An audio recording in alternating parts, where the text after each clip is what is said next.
Hello, and thank you for joining me on what is another video of my creation of my Dogfight Whirlygig.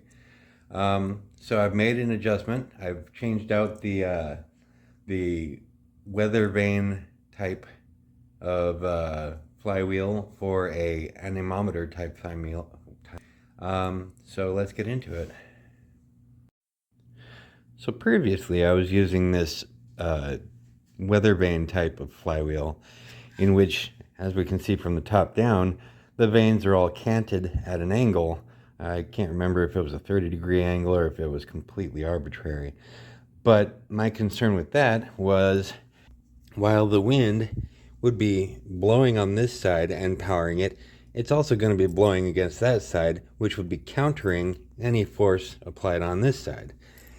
And I don't think I canted the vanes enough to cause enough slip so that it would minimize the amount of force countered by this side here. And so I decided to go with anemometer cups, kind of like you would see on a weather gauge.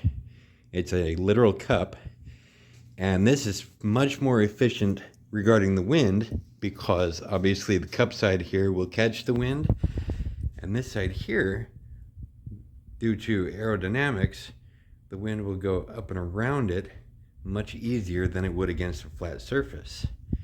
See, with a flat surface, it would push against it. And this way, it pushes against it much less on this side than it does on this side, which means we will always have more force being applied to that side than to that side. So I think this is going to work a lot better out in the wind.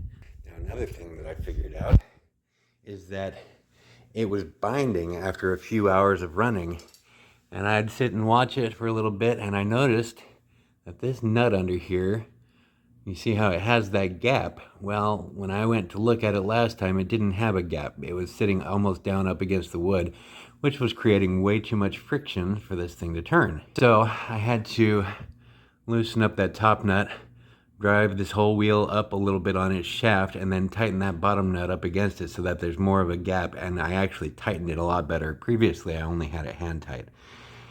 Third, I discovered that I don't need those two idler wheels. I only need one. I thought I needed two to prevent binding from uneven pressure, but it turns out that because I have bearings here, here, and up at the top, it's going to keep that shaft straight as is. So what I'm going to do is I'm going to grab one of my idler wheels here. Let me stick my finger in there. And all these they're actually just floating assemblies. They literally slide up and down like so on there to apply even pressure between the upper and lower wheels. Because if it doesn't apply pressure against both of these, it's not going to drive this guy. We have to have good solid pressure from this, which we get from its weight against the idler wheel. But then that idler wheel has to press down securely on this, otherwise it's not going to give enough friction or traction to drive it. So now, if I turn this fan on, it should function even better. In fact, actually, hold on. What we're going to do first, I'm going to put this guy back in here so we can have a look at how it operates with both in versus one in. So, here we go.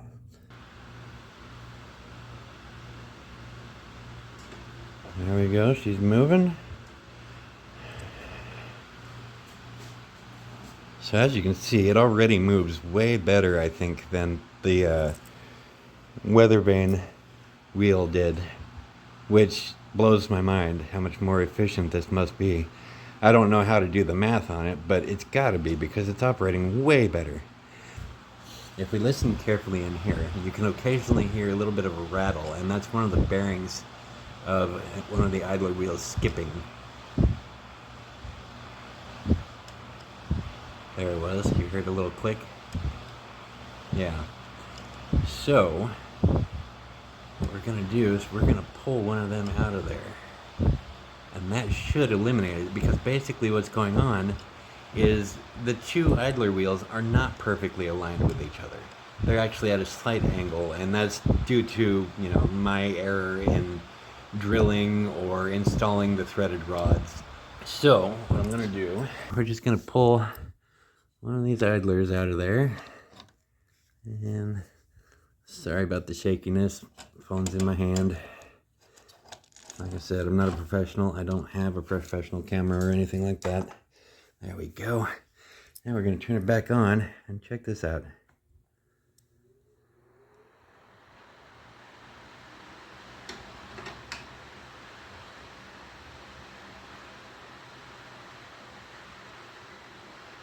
I think it's running faster than it was a moment ago. That's the first improvement.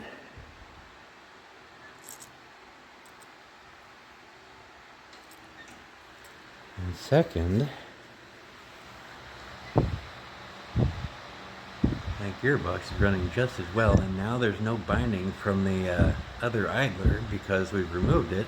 I think it might work just fine. So hopefully that'll do the trick. So that's the progress I've made so far on this Whirlygig. Thank you for watching. The next step is going to be to finish painting. As you can see, it's kind of haphazard and I ran out of certain colors and whatnot, so we're going to fix that up. I also have to paint the gearbox and internal workings, because if we don't, it'll eventually collect so much moisture that it'll rot itself out. So we need to protect that wood or it will fail much sooner than it needs to. So that's what we got. Thanks for watching, and hopefully we'll see you next time.